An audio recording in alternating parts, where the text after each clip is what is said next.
Bom dia, boa tarde ou boa noite para você que está aí me assistindo, certo? Seja bem-vindo às nossas aulas de filosofia. Nós vamos dar continuidade ao conteúdo que nós estamos trabalhando já nos nossos vídeos anteriores, certo? Então, deixa eu compartilhar aqui com vocês os slides que eu preparei para a nossa aula de hoje. Apresentação, certo? Então, você aí que está me assistindo já está familiarizado com o livro que a gente está utilizando, certo? Para usar de referência para as nossas aulas, que é esse livro aqui do Filosofando, que é uma introdução à filosofia, certo? É um livro que vai tratar, que faz um panorama aí da história da filosofia, como vocês já notaram, e em cada vídeo desses, até agora, eu tentei tratar de um capítulo de forma completa em cada um desses vídeos. Consequência, os meus vídeos acabaram ficando um pouquinho mais longos, certo? Então, nesse vídeo, como o assunto é um pouquinho mais complexo, eu decidi fazer um pouquinho diferente, certo? Então, nesse vídeo, nós vamos tratar do capítulo 6, certo? Cujo tema é trabalho, alienação e consumo. E uma vez que os conceitos tem muita coisa envolvida dentro desse capítulo, então eu resolvi dividir ele em 3 aulas, certo? Então, nessa primeira aula, nós vamos, em todas as aulas, nós vamos estudar um pouquinho da relação do homem com o trabalho de acordo com alguns pensadores. Mas, mais precisamente, nessa aula, o pano de fundo que está orientando nossos estudos é o lado teórico dessa relação do homem com o trabalho. A origem do trabalho, a definição da palavra trabalho, certo? Então, essa primeira aula ela vai ser um pouquinho mais teórica, mostrando como que alguns pensadores refletiram sobre o tema trabalho em seu estado puro, da relação do homem antes de se transformar no trabalho como nós entendemos hoje. Então, essa aula ela vai se concentrar mais nesses aspectos, certo? E por isso o tema trabalho seja um pouquinho afastado da forma como nós estamos habituados, certo? Então tá, o livro ele começa primeiramente com essa imagem aqui, certo? Que é a imagem os construtores, certo? E o comentário que o livro traz pra gente mostra que aqui parece que o quadro transmite uma certa leveza, certo? Ao mesmo tempo em que esses trabalhadores estão levantando vigas de ferro, eles parecem se pendurar com leveza e equilíbrio nessas estruturas aí, certo? O material ele pega essa imagem e contrasta aqui com a canção do Chico Buarque, certo? Que leva quase o mesmo nome, que se chama Construção. Então eu vou interromper um pouquinho aqui a apresentação e eu vou compartilhar com vocês o vídeo do Chico Buarque, certo? Não vou apresentar a música inteira, certo? Seria inviável, em virtude do nosso tempo que é bem curto. Deixa eu ver aqui. Você está compartilhando uma janela. Interromper compartilhamento. Um minuto, gente. Apresentar uma guia. Isso. Compartilhar. Então, é esse trecho aqui que eu quero compartilhar com vocês. Começa no 1 minuto e 20, mas eu vou fazer um regresso aí no 1 minuto e 16.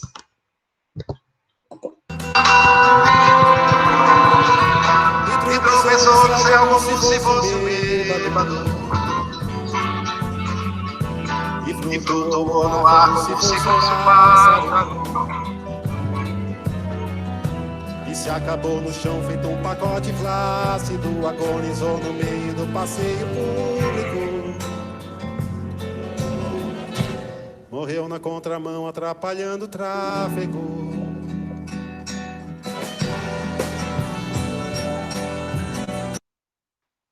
Era só esse trecho que eu queria mostrar para vocês, é o mesmo trecho que o material traz para a gente, certo? E o que ele está querendo chamar a nossa atenção com esse trechinho dessa música. Então, vamos voltar lá para a nossa apresentação do slide. Então, o quadro, como eu falei para vocês, transmite certa leveza, certo? Retrata o trabalho braçal e o equilíbrio desses trabalhadores. A canção do Chico Buarque, por outro lado, ela é elogiada pelo seu ritmo, letra, e ela traz uma crítica social feita na década de 70, certo? Mas que ainda faz muito sentido hoje. Nesse trechinho que a gente ouviu, é narrada a história, a música fala a história do narrador, então ela conta a história de um homem que sofreu um acidente durante o trabalho. E esse acidente não parece abalar as pessoas.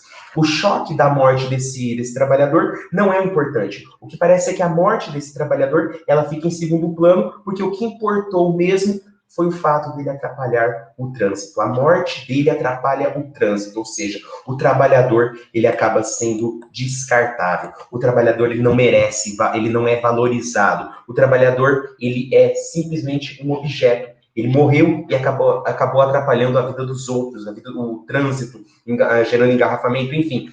Nesse trecho deve ficar claro que o trabalhador, ele é visto como um objeto descartável, certo? Onde ele deveria ser mais valorizado, onde a morte dele deveria ser, gerar impacto nas pessoas. Certo? Então, com esse pano de fundo, com essa imagem, deixa eu só me certificar se meu som está sendo transmitido. Que bom. Então tá. Então, o tema é trabalho. Nós vimos que nessa canção o trabalhador ele acaba morrendo, ele não gera impacto. Então, qual que é o lugar desse trabalhador na nossa sociedade? Será que nós valorizamos todos os trabalhos? Inclusive, nesse tempo de pandemia, quais são os trabalhos que são ditos essenciais? Por um lado, nós temos aqueles trabalhos que são necessários. Todos os trabalhos são necessários. Todos nós precisamos trabalhar para garantir o nosso sustento, a nossa alimentação, o pagamento das nossas contas. Por outro lado, nós temos o outro trabalho, que são os essenciais. Quais são esses trabalhos? Os coletores de lixo, os responsáveis pela segurança, as escolas, a saúde, certo?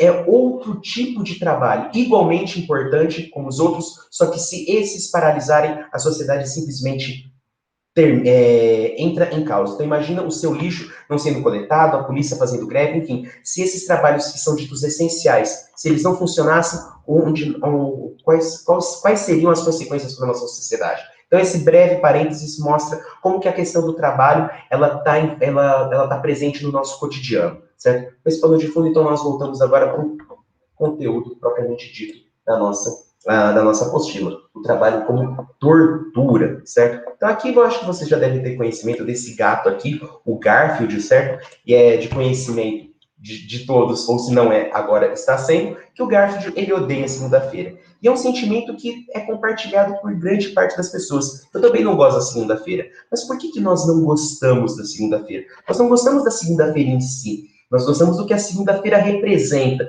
Por quê? Porque ela vem após o final de semana e na segunda-feira nós retomamos o nosso trabalho. Então parece que o nosso único momento de felicidade, o nosso happy hour é quando nós estamos fora do nosso trabalho. Só acontece depois do nosso expediente, certo? Outro ponto para mostrar como o trabalho ali também não é bem visto pela nossa sociedade, não é bem visto em que aspecto? Se todos pudessem escolher entre não trabalhar e trabalhar como eles trabalham hoje, a exaustão, sendo explorados, geralmente as pessoas elas acabam escolhendo o não trabalho. O trabalho, ele, às vezes, é cansativo, ele é maçante, as pessoas elas estão esgotadas, muitas delas não trabalham naquilo que elas gostam, elas trabalham por necessidade, certo? Então, o trabalho, ele acaba recebendo essa conotação negativa, onde nós não gostamos da segunda-feira em virtude do nosso trabalho. E acabamos descontando nas nossas horas livres, que estão fora do trabalho, a única felicidade que nos resta. E outro ponto que o trabalho também ele recebe essa forma pejorativa é a origem do termo trabalho, certo? O trabalho ele deriva do latim, do termo tripaliare, que significa tripalho, e do tripalho, que era um instrumento de tortura. Então, olha só a raiz, a origem da palavra trabalho, que é esse instrumento aqui, certo? Que servia para prender pessoas ou animais, enfim, um instrumento de tortura. Então, o trabalho vem do tripalho, que vem desse termo aqui em latim, que é um instrumento de tortura. Então, olha só como que o trabalho ele pode receber essa carga negativa que a gente está desenvolvendo. Mas ele também existe um lado bom, certo? Então, aqui na nossa próxima sessão, a humanização pelo trabalho. Nas nossas últimas aulas, mais precisamente na aula que nós tratamos dos conceitos de natureza e cultura, nós vimos como que o homem, ele sai do seu estado primitivo e ele começa a formar uma sociedade através do quê? Através da sua capacidade de simbolizar, através da sua capacidade de produzir discurso, certo? Através dessa capacidade de simbolizar, de dotar sentido às coisas, ele cria a cultura. Essa fala, essa comunidade que se organiza, ela também dá origem ao trabalho, certo? Então, a comunidade, ela vai se reunindo, dessa reunião eles acabam criando símbolos, esses símbolos criam cultura, e essa comunidade, ela precisa garantir sua própria sobrevivência. Eles precisam se alimentar, eles precisam se proteger das outras tribos, certo? Então, o trabalho, ele também é uma consequência aí da sociedade que se forma. Certo? Então, o trabalho, ele transforma a natureza. Em que sentido o trabalho transforma a natureza? Bom, os bichos que nós vemos, os animais, eles estão sujeitos às leis biológicas. Você não vai ver um cachorro construindo um prédio, ou você não vai ver um gato plantando ou colhendo um pé de alface, certo? O homem é capaz disso, através do trabalho. Então, o homem, ele vai além daquilo que a natureza estipulou para ele, e ele consegue alterar, ele consegue transformar a natureza para tirar dela aquilo que ele precisa para garantir a sua sobrevivência. Então, o homem, ele é capaz de arar a terra, ele colhe os frutos, ele domestica animais, modifica paisagens, certo? Onde você está morando, de onde você está assistindo o meu vídeo, certo? Não sei se é uma casa, se é um prédio, se é simplesmente numa praça, me assistindo pelo celular, enfim. N são os lugares que você poderia estar me assistindo agora. E esse lugar que você está agora, nem sempre foi assim. Ele precisou ser construído o lugar onde você está. E isso significa modificar as paisagens. Derrubar o que existia ali, construir os edifícios que nós conhecemos hoje. Não somente modificar as paisagens, mas construir toda a cidade que nós moramos, certo? E através do trabalho também dá origem a outras coisas muito mais complexas. Quais são elas? As instituições. É através da origem do trabalho que nós vamos que vai surgir a família, certo? Através do agrupamento das primeiras tribos é que a gente vai desenvolvendo o conceito de família, certo? Através do trabalho, através dessa comunidade que se forma, nós descobrimos o Estado que precisa se proteger, certo? Que precisa proteger os outros e proteger os outros e se proteger dos outros que possam nos atacar, certo? Esse Estado, ele cria a propriedade, certo? Onde nós vamos pôr nossas coisas, onde nós vamos morar, certo? Através dos frutos do trabalho, nós também temos a origem da propriedade. E aí todas as outras instituições e todas as outras produções que o homem poderia desenvolver, como a escola, também como o mito, a ciência, a arte e a filosofia. Tudo isso vem graças às primeiras comunidades que se formaram, criaram seus símbolos, desenvolveram a cultura, certo? E através do trabalho foram capazes de criar todas essas coisas, praticamente todas as coisas que com que o homem se relaciona, certo? Então, o ser humano, ele se faz pelo trabalho. Através do trabalho, através da modificação da natureza, através das atitudes, das ações humanas, o homem, ele acaba se construindo. Então, o ser humano, se não fosse pelo trabalho, se não fosse pela nossa capacidade de simbolizar, e através do nosso potencial para o trabalho, nós não seríamos tão humanos quanto nós somos hoje. Nós estaríamos reduzidos à condição dos outros animais, que não são capazes de ir além do que a natureza determinou para eles. Então, nós nos fazemos humanos pelo nosso trabalho. Nós dominamos a natureza através do nosso trabalho, certo? Ao mesmo tempo em que produz coisas, ao mesmo tempo que nós produzimos coisas na natureza, para garantir nossa sobrevivência, nós também nos transformamos, nós também nos humanizamos pelo trabalho, certo? É através dele que nós construímos a nossa subjetividade, certo? O peso que nós daremos para o trabalho, os pesos que nós daremos a cada uma dessas instituições que o trabalho consegue desenvolver, que o trabalho origina, certo? Então, a gente pode afirmar que ninguém permanece o mesmo com o trabalho. Uma vez que você está trabalhando, independente do trabalho que seja, você vai se transformar através daquele trabalho que você está exercendo. Seja confecções manuais, seja trabalho com a terra, seja trabalho no comércio, o contato com o trabalho vai te modificar. Então, o trabalho, ele faz com que as pessoas se alterem. Ninguém permanecerá o mesmo enquanto estiver trabalhando. Ele modifica e enriquece a nossa percepção. Então, nós temos o trabalho, a relação que nós temos com o trabalho, que nos modifica, e a nossa percepção da própria realidade, certo? Eu não preciso mais fazer uma fogueira para tentar cozinhar os meus alimentos. Não, o trabalho se desenvolveu a tal ponto de desenvolver tecnologia sofisticada para eu conseguir produzir fogo no meu fogão, certo? Então, ele modifica a relação do homem com a sociedade. Ele modifica a percepção do homem com a sociedade. Eu não tenho mais que caçar os animais. Eu não tenho mais que trabalhar caçando os animais que eu vou me alimentar. Não, o trabalho ele se desenvolveu a ponto onde eu consigo adquirir o meu alimento no mercado. Então, o trabalho, ele modifica e muito a relação do homem com a natureza, certo?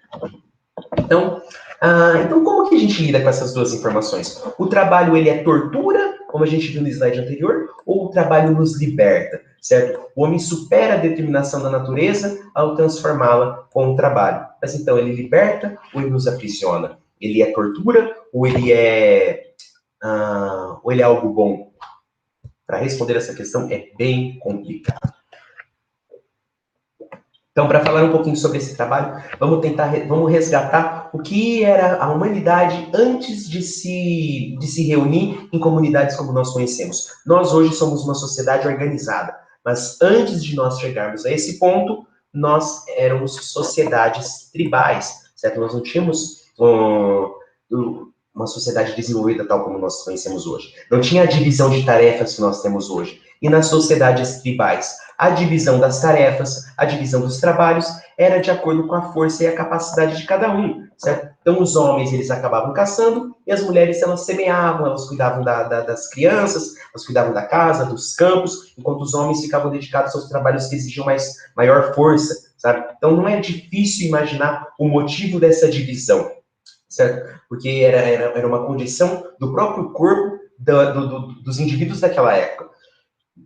Esse tipo de divisão já não faz mais sentido para nós hoje, mas naquela época fazia completo sentido. E além das tarefas serem divididas através da força e da capacidade, elas visavam a cooperação, certo? Então, não existiam seres humanos os indivíduos que ficavam com mais frutos do trabalho do que os outros. Aqueles que ficavam com mais carne do que os outros, os que ficavam com mais frutas, os que ficavam com mais quantidade daquilo que foi produzido. Não existia exploração e desigualdade. Todos cooperavam por igual. O fruto pertencia a todos. No início da humanidade era assim que o trabalho funcionava. Então, por que isso iria mudar? Por quê? Parece bom demais para mudar, certo? Mas por que mudou? De acordo com esse cara aqui, Rousseau mudou por causa de uma coisinha chamada propriedade privada. Então, para o Rousseau, o primeiro hominídeo que cercou um terreno e lembrou de dizer: isto é meu, criando assim a propriedade privada. O trabalho mudou a partir do momento em que um indivíduo cercou um pedaço de terra e falou que aquilo era dele, certo? Continuando a frase do Rousseau, ele encontrou uma pessoa suficientemente simples que não questionou isso que ele estava fazendo, certo? O que deveria ter sido feito naquele momento era que os outros membros da comunidade dissessem que ele estava blasfemando, ele estava se aproveitando dos outros, que aquilo era um absurdo, certo? Que a terra era de todos. Como ele tinha o direito de cercar um pedaço de terra e dizer que aquilo, a partir daquele momento, era dele, certo? Então, essa é a crítica de Rousseau pela propriedade privada. Voltando à origem do trabalho, certo? Então, através da propriedade privada, através desse terreno que foi cercado, abriu-se o caminho para a divisão social. Então, imagina, antes todos trabalhavam na mesma terra, antes todos colhiam os frutos, caçavam. A partir do momento em que um indivíduo fica responsável por um pedaço de terra, como que os outros vão entrar nesse pedaço de terra para colher os frutos, certo? Então, acaba tendo um dono daquele terreno. O dono que vai deliberar, que vai apontar as tarefas que os outros deverão fazer para colher os frutos do terreno que é dele e dividir os frutos entre ele e entre os outros, certo? Então, estará existindo aquele que não está trabalhando, que é o dono do terreno, e os outros que estão colhendo os frutos ou caçando, certo? Isso abre uma outra divisão social do trabalho, que era bem diferente daquela que era de acordo com a força e capacidade. Essa nova divisão do trabalho é uma divisão social, certo? Onde tem aqueles que pensam e aqueles que trabalham, aqueles que raciocinam e aqueles que vão para o trabalho braçal, certo?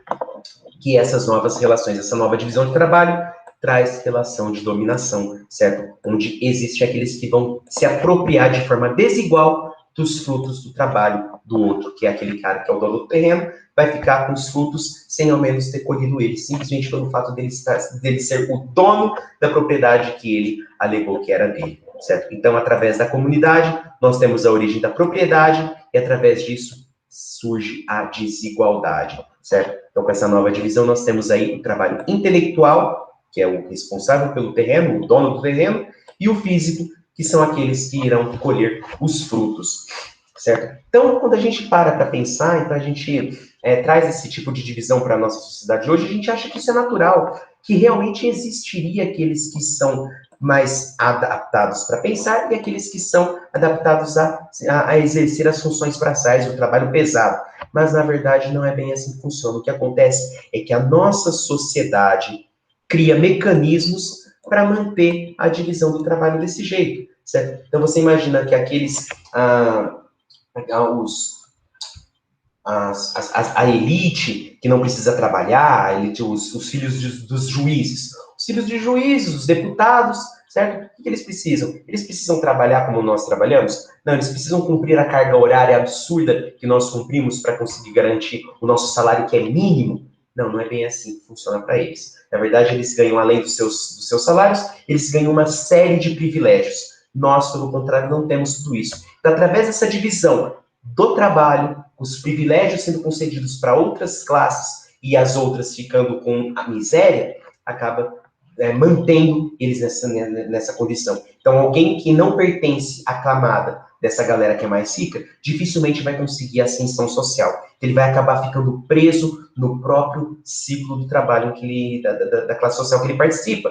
Se a gente pode ficar um pouco confuso da gente entender como disso que eu estou falando agora, certo? Mas se a gente volta para o passado, a gente entende como que a sociedade funciona dessa forma, certo? Basta a gente lembrar do grego, do sistema grego, no período histórico grego e romano, das sociedades escravistas, certo? Então existia uma elite que conseguia trabalhar com um lado intelectual de fato, existiam aqueles que estavam reduzidos ao trabalho braçal, que eram os escravos. Certo? Então, você imagina, os escravos, eles vão conseguir ascender socialmente, chegar a um ponto de exercer o trabalho intelectual nessa época, onde a escravidão era forte?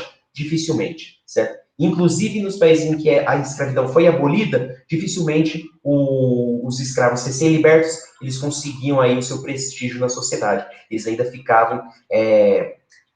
obrigados a exercer trabalhos insalubres, trabalhos de baixa remuneração, certo? Então, essas classes sociais, elas acabam existindo porque a sociedade cria mecanismos para manter a gente dessa forma. Mas, com o passar dos anos, será modificada essa concepção de trabalho, certo? Na Idade Média, então, existia a posse de terras, mas com a Idade Moderna, o trabalho, como a gente está vendo aqui, essa valorização pelo intelectual, ela começa a se alterar, certo? O que acontece, então, na Idade Moderna? O trabalho, o desenvolvimento científico e o desenvolvimento da técnica, ele acaba gerando muita riqueza para a burguesia. Essa burguesia que começa a investir nesse conhecimento tecnológico, acaba expandindo as fábricas. E nesse período nós temos a Revolução Industrial. Então, nesse período, então, com a Revolução Industrial, com o advento das máquinas, certo? A humanidade começa a olhar de forma diferente para o trabalho que o homem exercia. Então, se antes existia aí uma valorização do intelectual e o braçal era visto com menos valor, certo? Com a Revolução Industrial isso vai se alterar um pouco. Por quê? Porque aqueles que pensam não serão tão valorizados. Será valorizado aquele que pensa e está produzindo alguma coisa, certo? A burguesia enriquecida, ela vai valorizar a técnica do trabalho. Então, não será valorizado mais o filósofo, como eram valorizados na Grécia Antiga, certo? O que será valorizado serão os cientistas, aqueles que vão estar produzindo máquinas para a indústria, para conseguir enriquecer, certo? É isso que vai acontecer. Então, nesse período, a máquina começa a exercer grande fascínio, ela começa a encantar as pessoas, certo? E aqui eu coloquei algumas invenções, que eu vou trazer algumas imagens no slide seguinte. Então, Pascal criou a máquina de calcular, Torricelli ele criou o barômetro, que era para calcular a pressão, surgiu o tear mecânico, eu trouxe algumas imagens bem interessantes para mostrar como que foi a evolução do tear, certo? E no mesmo espírito a gente também teve Galileu com o método das ciências da natureza, com o uso da técnica da experimentação. Então, dentro da matemática, da física, da química, estavam existindo avanços, e até mesmo Galileu com as suas experimentações para tentar desvendar essa natureza que está diante de nós. Então, dá uma olhada aqui. Essa daqui é a máquina de calcular, criada pelo criada por Pascal, certo? Aqui Torricelli com o seu barômetro, ok? E aqui um pouquinho de como funcionava o método científico para Galileu. Então, eu faço uma observação da natureza, eu formulo uma pergunta, certo? Um questionamento, e com essa pergunta eu formulo uma hipótese, certo? Então, os objetos, eles caem, eles tendem a ir para baixo quando eu solto, certo? Então, eu faço uma observação, as coisas caem. As coisas caem, eu vejo as coisas caindo. Eu vou fazer uma pergunta. Será que se eu jogar para cima, as coisas vão continuar caindo? Então, eu vou formular uma hipótese. Vou jogar isso para cima. Será que vai cair? Então, eu jogo para cima e eu vejo que cai. Eu conduzi a minha experiência. Eu joguei para cima e fiquei observando como era essa minha experiência. Conduzi essa experiência e constatei que, mesmo jogando para cima, o objeto ele volta e cai para baixo. Então, eu aceito a minha hipótese ou eu rejeito se a minha conclusão, se a minha teoria não for coerente, eu volto e retorno todo o processo. Certo? Então, esses aqui foram alguns avanços que aconteceram nesse período da Revolução Francesa, onde começou a ser valorizada o trabalho técnico, que era o trabalho intelectual voltado para a produção das coisas. Essa máquina aqui, uma máquina incrivelmente genial, certo? Eu dei umas pesquisadas nos vídeos no YouTube, é simplesmente incrível o mecanismo disso aqui para calcular números bem grandes, certo? É uma calculadora, certo? É uma calculadora feita com engrenagens. É simplesmente genial. Recomendo a pesquisa desse objeto depois para vocês, certo?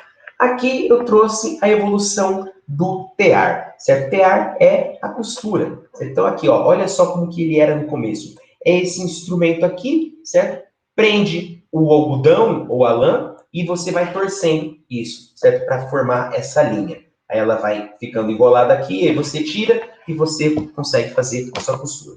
Depois disso, ela evoluiu para essa máquina aqui, para esse dispositivo, as linhas elas ficam amarradas de um lado para o outro, aí chega essa pessoa com essa coisa, com a linha, e vai passando entre esses fios, e depois passa eles aqui para baixo, para formar cada uma das tramas, certo, desse tecido. Olha só o trabalho que era para confeccionar uma roupa.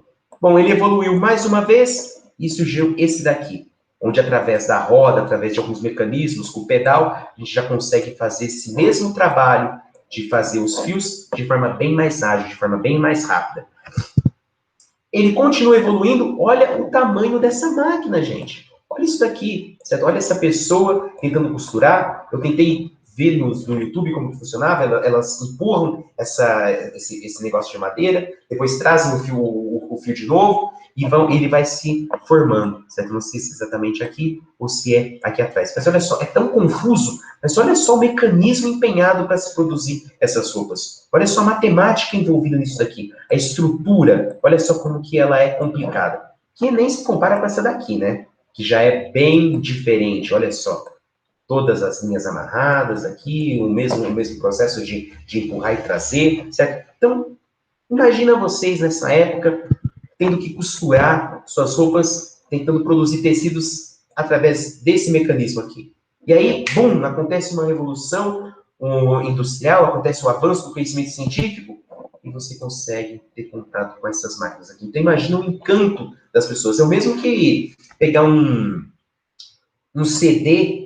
Eu ia falar um disquete, mas acho que muitos dos que estão me assistindo não conhecem, não devem nem saber o que é um disquete. Então, imagina um CD ou um telefone fixo de cordinha, comparado com os celulares que nós temos hoje. É basicamente esse mesmo encanto que a máquina estava exercendo. Certo? Então, dentro desse período, então começa a se formar as teorias da modernidade. Então, para a gente não perder o fio. Então, estamos falando do trabalho, estamos falando de como que era, como a desigualdade, como o trabalho surgiu através da propriedade privada, essa propriedade privada que gerou a divisão do trabalho entre aqueles que pensavam e aqueles que agiam, a valorização do trabalho intelectual. Com a Revolução Industrial, nós temos a valorização da técnica, certo? E nessa Revolução Industrial, nesse período, nós teremos aqui as teorias da modernidade, com esse filósofo aqui, Francis Bacon, para mostrar como que era o pensamento daquela época. Então, para contrastar com a Grécia Antiga, onde o que era valorizado era o conhecimento teórico, na Revolução Industrial nós temos a valorização do saber técnico, certo? Então, para o Francis Bacon, saber é poder. Por que saber é poder?